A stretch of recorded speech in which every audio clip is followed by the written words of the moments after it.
afternoon or good evening, everyone. On behalf of IEC2 Islamabad chapter, I warmly welcome you all. Thank you for joining us today.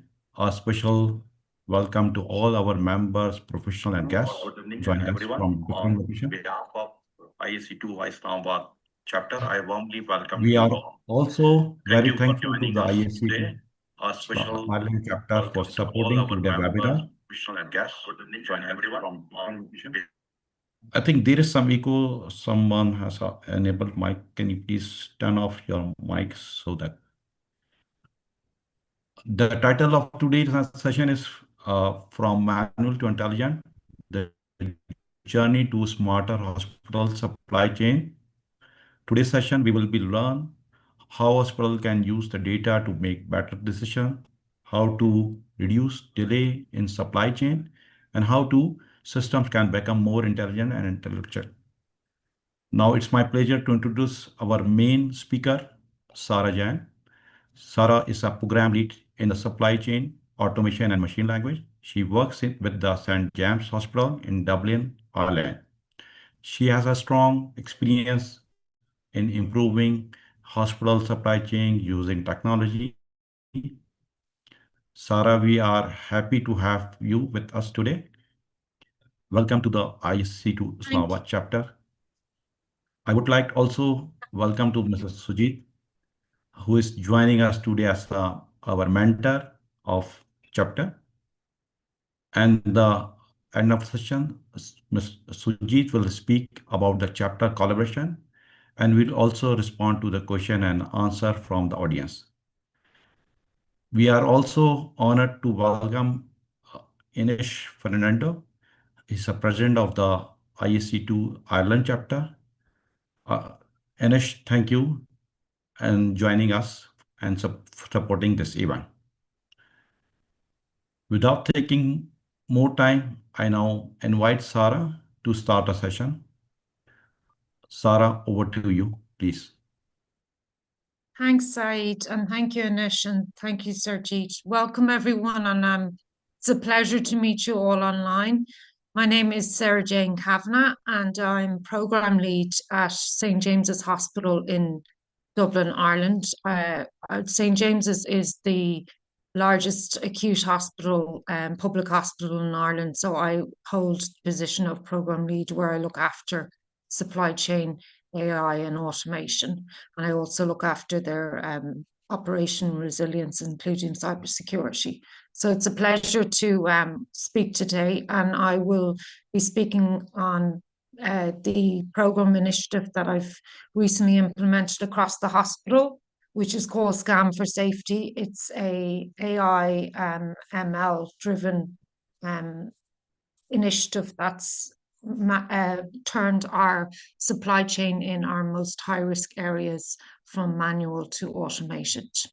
Okay, so I'll start slides. So just a little bit about me. My background is a bit coloured. I'm an accountant by trade, and I trained in PwC about 20 years ago in Ireland before moving to Australia, where I was in Brisbane for 10 years. I'm also a PMP certified with a master's in accounting. So I have about 18 years of mixed experience in both finance strategy, transformation and incident management across Ireland and Australia. I've been involved with major transformational projects, including a financial consolidation at the Mallow Hospital in Brisbane. I rolled out a S4HANA SAP system across 5 hospitals. And before leaving Australia, I had the privilege of setting up the COVID supply chain logistics for Metro North Hospital and Health Service, where I was invited subsequently to act as state advisor. So I currently work at James's Hospital, where I lead some of the projects I mentioned previously. And I'm also an adjunct lecturer at the Royal College of Surgeons in Dublin, where I lecture in finance for the Masters in Healthcare Management and Cybersecurity. So my background is coloured, but I'm lucky enough to be able to bring all those pieces together be able to, use those little nuggets of knowledge that I gleaned when I was an accountant to make sure that everything's covered in corporate governance and compliance and risk management, which we know is so important with regards to any system implementation. So I'll just start by giving you a background to the system that I've implemented. So when I came back from Australia, I was really keen to remain in healthcare, and I wanted to get exposure in Irish healthcare. Previously, I'd been in PwC in Dublin, but that was in the investment banking. And when I moved to Brisbane, I worked in healthcare, and I wanted to remain there, but in healthcare. So when I came back, I was approached by James's to look at a compliance project, which was to meet one of their strategic objectives, which is patient safety. So there's a new Medical Device Regulation Act that's been enacted across the globe. So in the past, when a patient comes into a hospital and gets an operation and they're given different clinical consumables and medical devices, if we don't have a background or tracing of those devices, some falsified devices have been issued to patients in the past, which have caused severe harm to the patient and death. So obviously, medical boards across the world had to do something about this. And in 2027, prior to COVID, there was a Medical Device Regulation Act put into place across different regions. So different jurisdictions would have different laws pertaining to this requirement. So when I joined James's, they needed to have a scanning system to be able to trace everything that went into a patient and onto a patient during an operation theatre case, tracked electronically, so that we could hold the data to be able to recall anything in the event of a recall. So let's say, for instance, a patient comes in and gets an operation, and they may have about 30 different items put in them. And we need to be able to take the information, barcode the supplier, who's the patient, who put the item into the patient, the consultant, and what time, so that if there's a recall, we can get the information and bring the patient back in. Or if the patient is going abroad and they have an accident and they need to get information pertaining to the medical device. So the primary objective of my role was to come into James's and put in a tracking system. So purely nothing to do with the supply chain. But when I looked at the overall structure of what was trying to be achieved, I realized that there was a lot of value add within the supply chain that could be born from automation and AI. So I made a proposal through a business case and looked at what were the additional strategic objectives of the organization that we could leverage on. And so I looked at the supply chain within theatres, which is the highest risk area, and decided not only would we do a track and trace for the medical devices during the live case, we'd also automate the supply chain, because the supply chain took 20% of the nursing time to do manual requisitions, expiry date checks.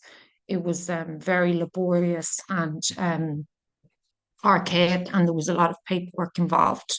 So when I looked at the solution, we needed to have a handheld solution that could be used at the time of the patient being open in the theatre, because each consumable and medical device is wrapped in sterile packaging, and they only scan the product once the consultant decides to use something, because if they don't use it, they won't open it, so we don't scan it.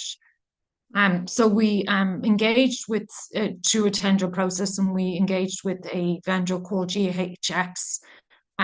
They are a global health care provider for digital solutions within the supply chain. And we looked at our existing enterprise resource planning system, which was SAP. We integrated the GHX scanning solution with our SAP, and we also used a supervised machine learning part of the GHX Procure product offering called Resilient AI to be able to use change our supply chain from a reactive to a proactive demand-based real-time patient case system.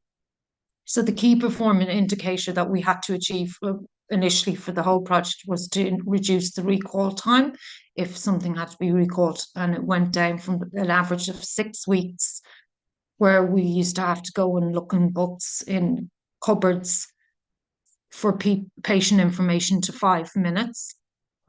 We also saved 15,000 hours across the operating theatres in nursing hours a year from the automation of all the supply chain tasks, such as requisitions, expiry dates, back order management, etc. And the cancellation cases reduced due to stockouts from 22% to 5%, with an overall FTE full-time equivalent resource saving of 5.6 people a year. So the big thing about this project was that it was initiated in 2017, way back when I was in Australia, and it didn't succeed because at the time when the system was being proposed to be implemented, there was no interaction or cross collaboration with clinical end users, who are the main people using the system. And the consultant is liable for anything that goes into the patient and onto the patient. So if something isn't captured correctly, it's the consultant, it's the buck stops with them. So they were very they didn't have assurance for this system, so they stopped the process and the project in 2017. So it was reintroduced when I came back in 2021. So when I looked at this, I knew that we had to use a proper change management methodology. So we used ProSO, and we made sure that we had cross collaboration between the clinical end user, logistics, who would be looking after the supply chain, and finance, who would be looking after the budgeting and forecasting. We chose a user-centric design, so it's a handheld scanner with 3 scans during a live case. So it needs to make sure it didn't interrupt any surgical process, because there's about 15 people in a surgical operation theatre at any one room at any one time during a surgery. We used lean methodology to look at the workflows prior to automation, and we removed any non-value add, because there was no point in implementing the AI solution and automation over something that wasn't going to add value. So we eliminated that first before we looked at putting the solution in place. The data was key. The data is kind of the engine behind the machine. So we used high quality labeled databases, data sets, for the machine learning. The capturing and cleansing of the data was a massive task, and we needed to make sure we had a proper master data governance process in place to enable it to continue during and after the project. And the data for products, as you can imagine, changes all the time. So we used interoperability standards with GS1 barcodes, which is the global standard barcoding. And then we decided that the technology needed to be,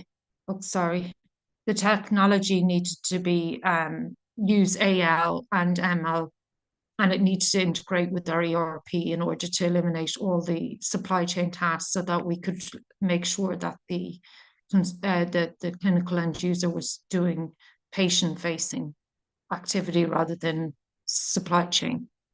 The system had to be in compliance with GDPR, which is our main data protection law in Ireland, especially when we're using personal health information, which is highly sensitive.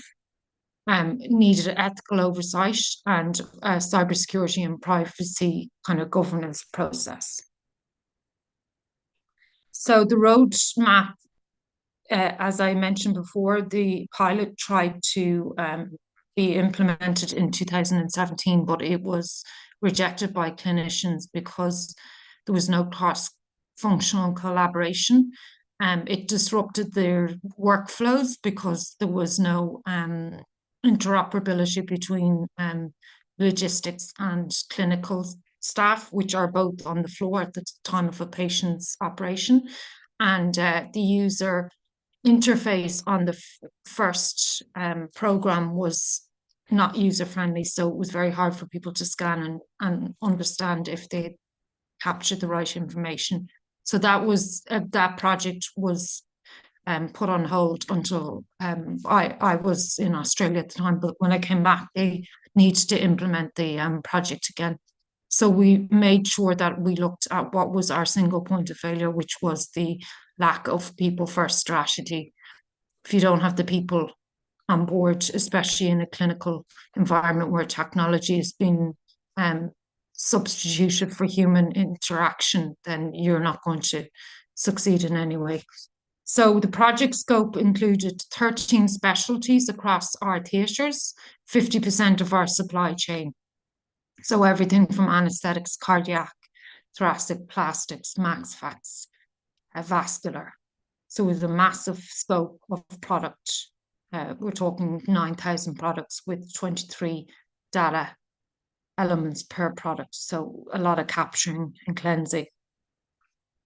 So the scale of the operation in the first year, we tracked 570,000 products. That meant 570,000 automatic replenishments without using any intervention from a human, which had previously been free text requisitions in a free text box in SAP, hoping that it would go through within time to the PO processor and then approver. It had to integrate with our ERP, which is SAP, to make sure that we could use material replenishment, and we would set automated levels so that there would be a prompt to SAP to reorder, which was automated. So there was no need for looking at stock levels. We needed to have the information stored in the cloud. Our provider, GHX, use Amazon Web Services. So we needed to make sure that we could trace the information back. We could get the data back securely from the cloud anytime it was needed to be recalled. And then we had to look at, obviously, our compliance and our cybersecurity controls for the data prior to it being transmitted over to the cloud and at rest, and looking at retention and destruction processes. And we needed to make sure that our workflow alerts were smart. So we implemented intelligent prompts that clinicians would get prompt on their handheld scanner, like a mobile phone, to say this product is going to expire, or this back order is has occurred on this product, please, action. So the technical architecture for the product was we needed to use a user-friendly interface and device, because there's a couple of hundred people in a theatre department, and people need to be able to scan things, whether it be at the patient-facing theatre case or in the storeroom or in the corridor or whatnot. We need to use some patient record data. So we use anything that the patient procedure that they would have had prior to the surgery would inform what the product that they needed for the surgery. So let's say someone came in for a scan 2 weeks prior to the surgery, we would have got the information, their anatomical measurements, and then we would be able to use that information, which will be their case diagnosis schedule, when they were due to get the operation, and we'd order up anything that was custom for a patient. So that was our predictive methodology that we were using to inform our machine learning. We also used, obviously, the master data from our ERP, so catalog, pricing, warehousing levels, because we have our own internal warehouse at James's, which we use, and we also use external supply chain as well. So cloud, GHX cloud, ingested all that information using APIs, and then the machine learning algorithm was able to determine what the MRP level and ordering level would be for the next MRP run. And we were able to obviously recall everything. And there was a dashboard cross collaboration between different end users within the departments for reporting purposes, to be able to see what was the dashboard that we needed to create and utilize in order to feed future decision making and strategic decision making too. It also made sure that the data that was obviously used, which is highly sensitive, was encrypted at rest in transit, and that TLS 1.2 was used when we're communicating between our system and our cloud provider. So the AIML implementation was, as I described before, we had the data from the three systems, the ERP, the electronic patient record, and the cloud. We used our machine learning to be able to look at what we had stock on hand, what we needed based on the patient data for what was coming down the pipeline, and what we would have coming in our internal warehouse, and that would determine our MRP, which would send out the order to make sure that we had enough and the proper customized products for the month in advance, and everything was ordered direct to either the warehouse or the vendor once it was scanned by the clinician during a patient case. So the workflow integration involved linking the patient scan to the case. So when we scan the product for reorder, it also scans directly to the patient, and it populates the patient record, so that if the patient needs to get any information and they're given a card, for a patient card for the when they are discharged, so all that information is available for them in the cloud, and that will also feed into their electronic health record, which is a national system initiative that our health service executive, our health board in Ireland are implementing in the future, so all that information could be captured. So if they went to another hospital, regional hospital, that information would be available to them. We captured it using a GTIN, which is a global standard. It's a barcode that's on every product that you buy, whether you're in Ireland or Islamabad or in Australia. And that would validate any checks and then eliminate any manual requisitions and order up. So as I mentioned earlier, the outcome of the system implementation was, it was monumentous in our theatre department, where we could recall a product which was previously recorded in 5 different surgical notes. Manually with the pen and paper, they would write down the name of the person and the barcode and hope that they could recall it if it was a few years down the line. So it went from 6 weeks to 5 minutes. We saved our 15,000 hours a year. In over 20% of the nursing workforce was freed up, and our case cancellations were reduced because of stockouts from 22 to 5%. So our critical infrastructure in James's needs to have a massive compliance element to any implementation. It's really important, especially in healthcare, where healthcare patient data is invaluable to making clinical decisions, but it's also very high risk with regards to cybersecurity. So we made sure that the Scan for Safety project was in part of our oversight structure with regards to clinical safety, operational, and cybersecurity. So we had representatives, myself, at each of these committees to make sure that we had not only the right governance with the rollout of AI across the organisation, but it was embedded with cybersecurity protocols, and it aligned to our cybersecurity and our risk management framework within the organisation. At every level, from the policy, the procedure, down to the standards we needed to use. So GDPR would have been our biggest one for the data protection. So we would have made sure that at rest we'd encrypt data, and in transit we'd use TLS and pseudonymization for patient information to be able to hide it. Just to ensure that we could give some assurance to clinicians.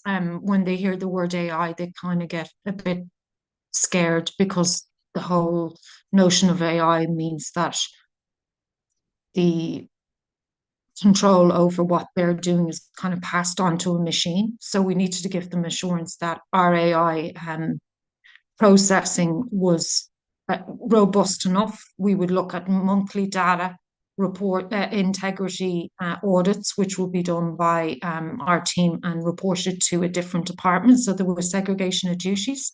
We'd also do spot machine learning model audits by our AI intelligence team and reported to the chief data officer, so that they could look at any hallucinations or algorithm bias.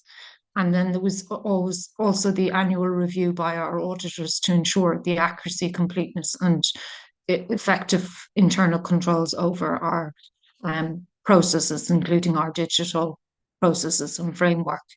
And we also addressed concerns about patients, the use of AI with patients' information and during their patient journey. There's also transparent initiatives and policies that have been introduced so that people who are using AI or who are part of the AI user case understand what their role is and how it implicates them. So what we've done so far is we've established an AI policy board. We're doing machine learning ops model performance monitoring. So we look at drift detection, if there's any anomalies or any kind of nuances and deviations away from what the norm is. We rolled it out in 13 areas. So the system is across all 13 specialties, which is 50% of our supply chain. And we've upskilled our clinical and non-clinical staff to understand the technical elements of AI that they're involved with, and also ethical implications for them and the organization. We plan to look at extending the system across all different domains in the hospital, which includes non-clinical. We also want to bring in an anomaly detection methodology so that we can look at usage patterns of wastage and looking at economies of scale if we're buying something from one supplier, and we need to, be more intelligent with our pricing and our negotiation. We're also looking at implementing a much more robust cleaning and validation, data cleansing and validation structure and framework to include external parties such as our suppliers, so that we're able to align together and look at a solution that could be integrated. And then down the road, we're looking at optimization, looking at if we can use this system cross-site. Also federated learning, looking at a collaborative model, a training approach to sensitive data, and looking at if we can use the model to integrate with our national electronic health record, which has been rolled out across the country. so that all of the information that a patient has regarding the items they've used in any hospital is captured correctly. So that will be an integration with our health, in our national health records for each patient. So these were the risks that we need to address. I'm very big on compliance, because I think if you make something really efficient and effective, but then it falls at the first hurdle, and especially if it's to do with patients, then clinicians will just revoke the use of the system, and they won't object to something being pulled, regardless of the cost and effort involved. So we need to look at algorithm bias. And we use mitigation strategies such as training diverse sets of data, fairness auditing, and bias stress testing. We're looking at data quality and drift. So we're using automated data monitoring, scheduling of retained pipelines, and data SLAs. Security and privacy, as I've mentioned, has been a massive focus. So obviously we're using the advanced encryption standard 256 for data at rest, TLS when we're data is in transit, and data prevention, loss prevention controls, and strict role-based access. So our role-based access has been crucial for each of the end users to make sure that we have segregation of duties and defence in depth, so that it'll be able to, we can look at our any risks with regards to, confidentiality, integrity, and availability. So many risks. We also looked at our clinical safety, so making sure that if we're using automation, that we're making sure that we look at any instances of stockouts. Should that be driven by human error or algorithm error? And then we had looked at the fact that we're relying solely on GHX, who uses Amazon Web Services. So this supplier is great, and they're international, and we went through a vigorous tender process. But in the event that they aren't in business in 10 years' time, we need to look at other competitors to make sure that we can continue with what we're doing. And as we all know, AI is very new, and it's in its infancy in Ireland. As far as I can see, healthcare it's some people are very excited about AI, but it's been a kind of disjointed effort along the journey. So in order to make sure that we put it in properly, we need to comply with AI, the EU Act, and make sure that the governance across AI is standardised across the hospital. So we have an accountability framework and clear policies and documentation. So the critical success factors for the project. Well, when the project was initiated in 2017, I think we really, James has recognised that the critical success factor for this project was to make sure that the project wasn't just an operational fix. It needed to align with the business objectives and strategic objectives of the organisation, and the digital solution needed to show that they were being achieved, so that we could get buy-in from clinicians. So if it's to do with improving patient safety and operational efficiency, and we can prove that by showing tangible evidence, then you're definitely going to get endorsement from clinicians. The end user, which is the nurse, the circulation nurse or the scrub nurse in the theatre, and the logistics people on the floor and finance, needed to have a user interface that was user-friendly.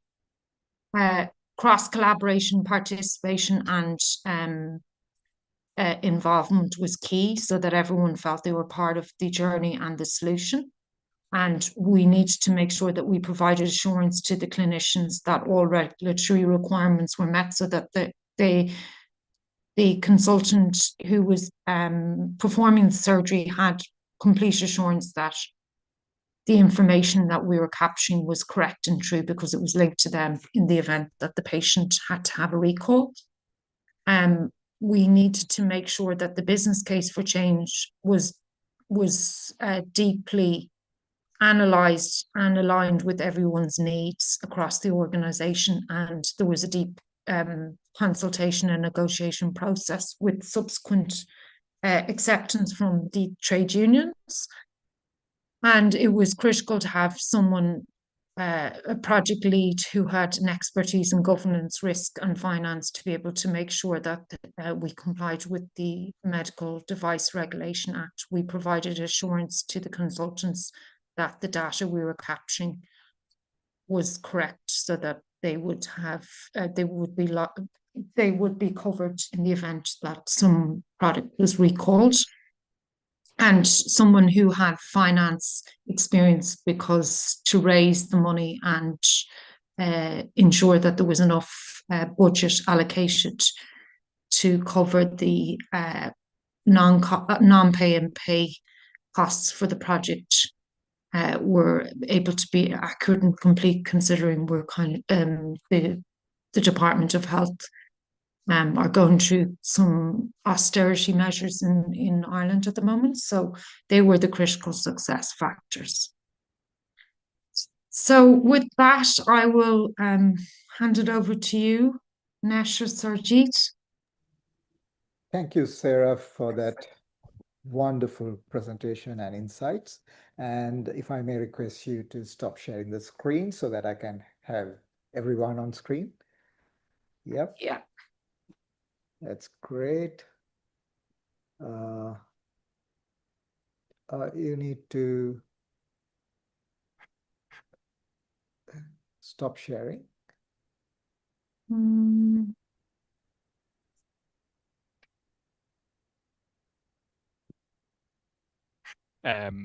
Let me help with that. So I'll share my screen and I'll stop it. That's easy. Yeah. It's disabled for me. Okay, I need to. It's okay. Yeah. All right. So let's continue. And Sarah, I think it's a great insights, great experience which you brought to the fore. There are a few audience questions which I would like to pose it to you. If you could briefly, address those. One of the questions they have asked is, did you adopt or follow a AI governance framework or a model? We kind of have in-house resources that had created a model for AI governance that used a few elements of AI implementation within our IT department, but there was no formal governance process in place, no formal governance framework used. But there was elements of cybersecurity and AI that was being used. So we had a governance committee which looked at the oversight and the approval of use cases, whether it be RPA or machine learning. AI has kind of been brought into James's and the hospital piecemeal. So we're kind of trying to work back retrospectively with the governance. So we have a governance committee, policies and procedures and approval process for AI implementation. However, they're kind of made up of elements of each of the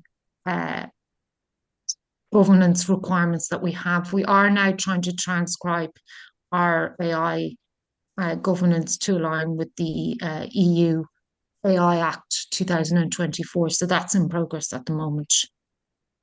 All right. Okay. Thank you for that. And two more questions. This is related to data. Did you pseudonymize all the data? And what AI/ML models did you adopt? So we used machine learning and we used supervised learning with labeled data to use an algorithm that would use would be able to bring together, our current stock levels, what we needed in the future, and what we currently, what we had in our warehouse. So there was an algorithm built in the back with that resilient AI tool And what was the second question? Part of that Did question? you pseudonymize all the data? Only the patient information, not all of the not the data pertaining to the product. Right.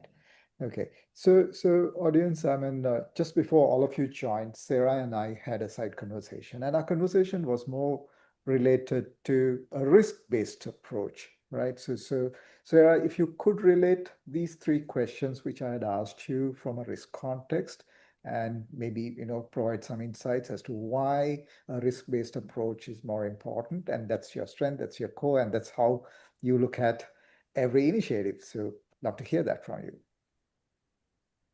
Well, I think my background when in accounting has kind of provided me with the foundation to look at things from a risk management perspective.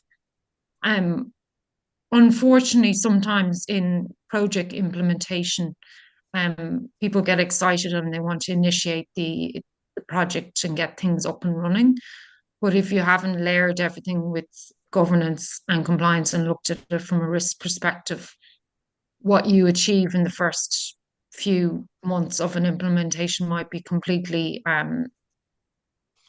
negated by a risk not being addressed.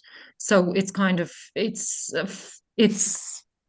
a negative really not to look at it from a risk management perspective, because we're dealing with machines and human intervention with machines. We know the biggest risk in any failure of a system or within cybersecurity is the human element. So we need to look at the risks first to negate any of the shortcomings that you will,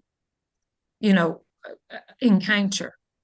It's known in risk management that you can't mitigate every risk to zero. There's always going to be residual risk, and there's inherent risk with everything that you put into a system or an organization. But I think from a healthcare perspective, risk management is probably the first thing that you need to look at, because the risk to patient safety is so exposed when you transition from using a human to a system, that you can't ignore it really. And as we know, with AI coming into play and people using AI kind of in their personal life, but then at work they might implement it, without knowing what the implications are down the line.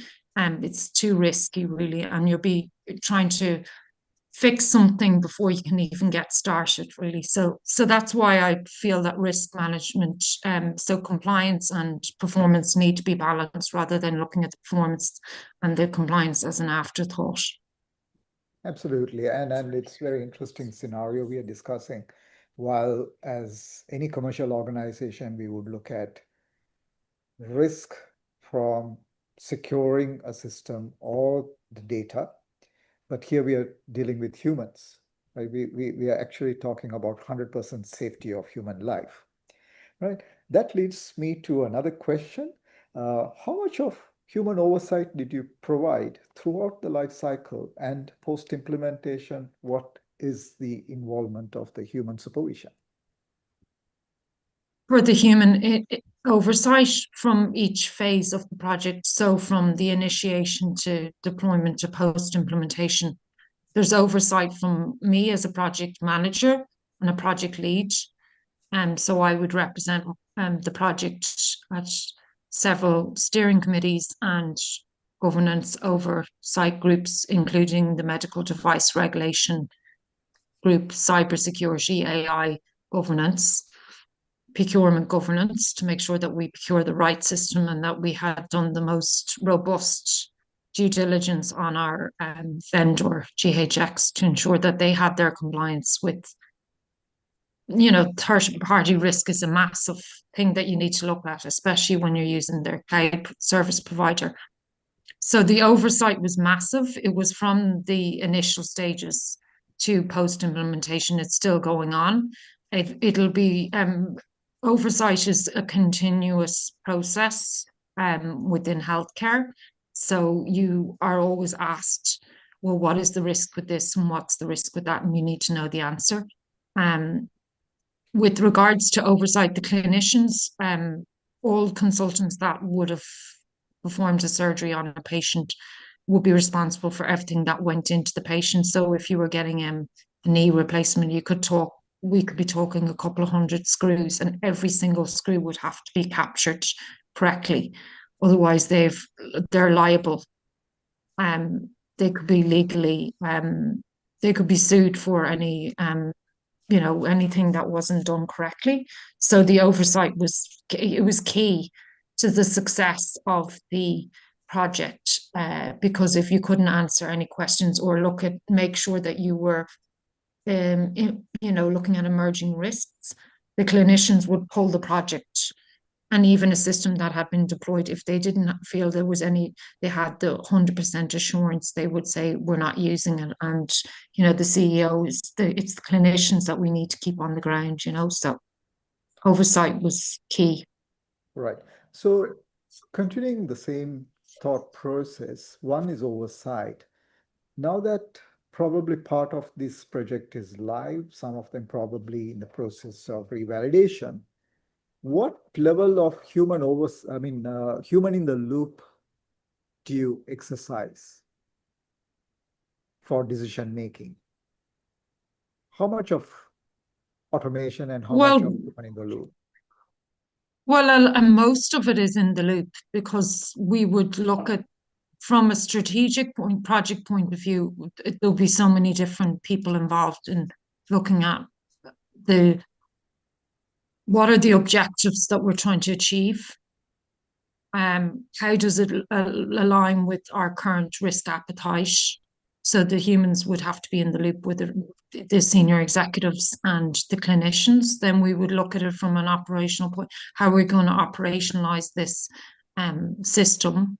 So all of the clinicians will be involved in actual, the design phase, looking at the user interface.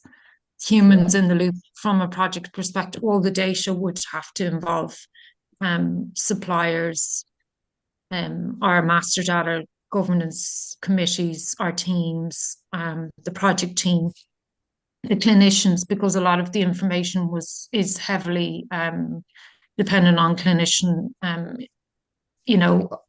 decision making and understanding. There's so many different types of products and different sizes, so we need a person who isn't used to that, wouldn't have the know-how to know whether something looks right or wrong.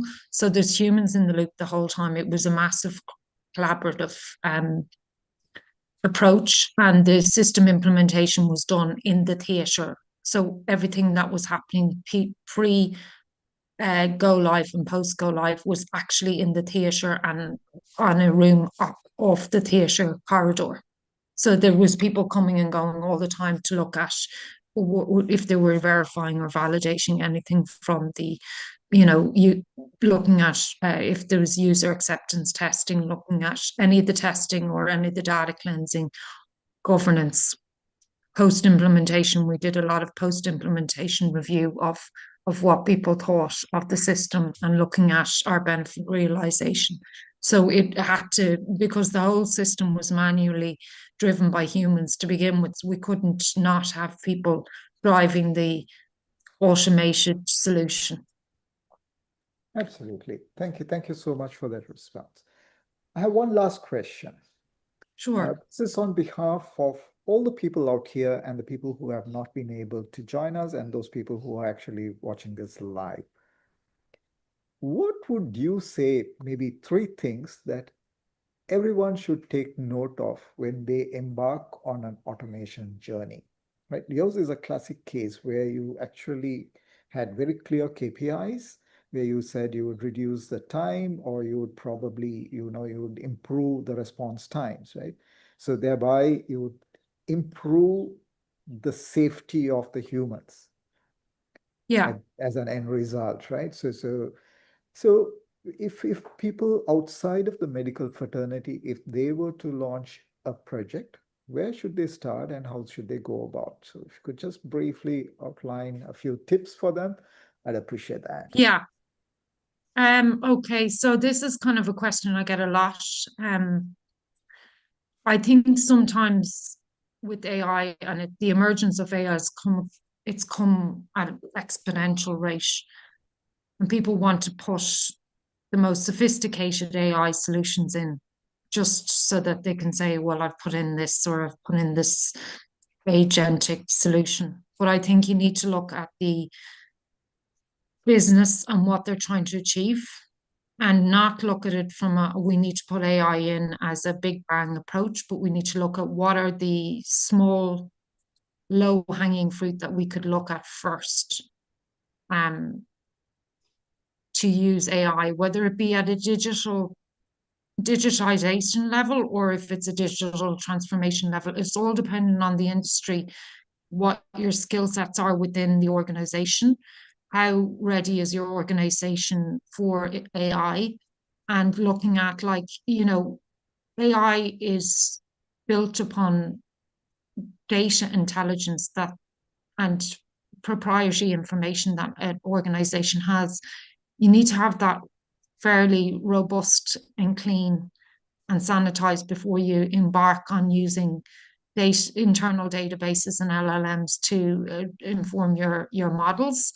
So there's a lot of preparation work that I think that people need to do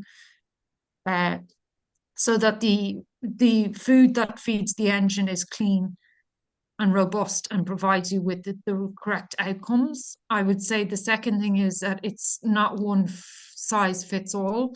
I think you need to look at the organization as a whole and say, well, how ready are we and what do we need to do to start our journey?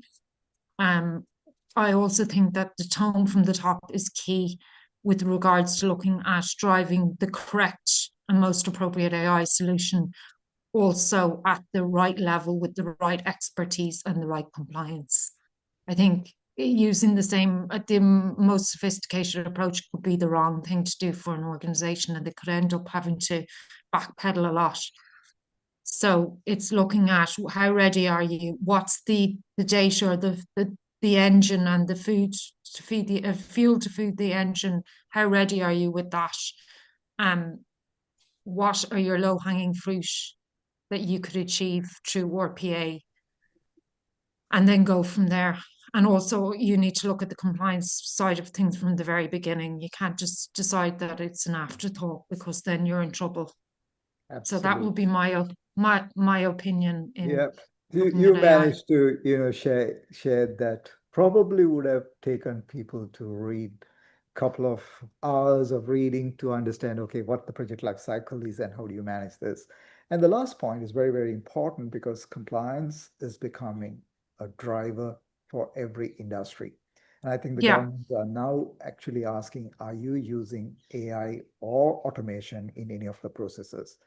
Now, I'm aware that the Dubai government has called for, and EU is always being vocal about this, and every other government is also emphasizing a lot in terms of making those disclosures, right? And I think it has to evolve from every user to acknowledge, yes, we are using GPT or any other process, and declare saying, okay, that has been used to arrive at this decision or to point out something. So without note, I want to thank Sarah for your time and for the presentation. And there's one more question, and that's not, though it is addressed to you, I'm going to pick that question and answer because it's something to do with the chapter formation, right? So there's a question from Asif Rafiq, a senior lecturer, program manager from Karachi. A couple of things we could actually suggest for you. Number one, you can actually start a student club for your students, and we can get you enrolled for the 1MCC program through the Islamabad chapter. So your point of contact on the ground will be Saad. So he can facilitate that conversation. And once you have substantial number on the ground in terms of certified professionals, then we can help set up a chapter in Karachi. So the minimum requirement for a chapter formation, you need to have ISC2 certified members with sufficient leadership experience in the industry to form a chapter, and that number would stand at 15, minimum 15. right? If you do have any questions or you need any assistance, please reach out to me. I can be contacted through LinkedIn. Saad is on LinkedIn. Saad is local as well, so you can reach out to him. So we'll be more than happy to help you. And where required, the island chapter can also join hands to support your on-the-ground initiatives. So we're there to support, and we strongly out there to help build communities, right? So thank you so much, everyone, for making time. And this webinar, the very first for the Islamabad chapter after a very long time, is it's evident it's a collaborative initiative. We have Ireland chapter supporting the Islamabad chapter initiative, and I represent the chapter regional management committee for the Asia Pacific region.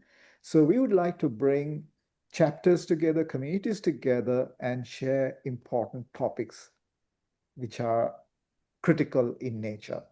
So if you do have any specific topics which you would like us to discuss, or you would like us to have a panel discussion or bring experts to the platform, we would be more than happy to facilitate that. And having said that, if you do have any questions or you'd like to connect with Sarah, she's on LinkedIn, so please connect with her. But I'm sure whatever is within her permissible limits, she would share and assist. But there could be certain things where she may not be able to share. So let's respect that and connect with her, right? Once again, thank you, everyone, for making time. And we wish you a great evening and a great weekend. Thank you. Saad, Thank you, so much. Sajid. Thank you, guys. Thank you. As we are come to, sorry to actually, I have some video problem, so I'm not able to. I'm log into my other laptop since No starting. worries. I'm having the. So as we come to the end of the session, I would like to sincerely thank to Sarah for sharing such valuable insight and real world experience with us. Today's discussion clearly shows how the AI intelligent system are helping healthcare organization move from manual process to smarter and more efficient supply chain. I would like also thanks Sujit for your guidance and for sharing thoughts on the chapter. Like you have been guided to for the chapter collaboration, and a special thanks to Anish Fernando. Since he's here and making support for us for this webinar. And on behalf of ISU2 Islamabad chapter, I thank to all participants for joining us today and for your active participation. We hope you found this session informative and useful. And please stay connect with us for upcoming events. And thank you once again, and have a great day from my side. Thank you, everyone. Thank you, Saad. Thank you. Thank you. Thanks all. Have a good weekend.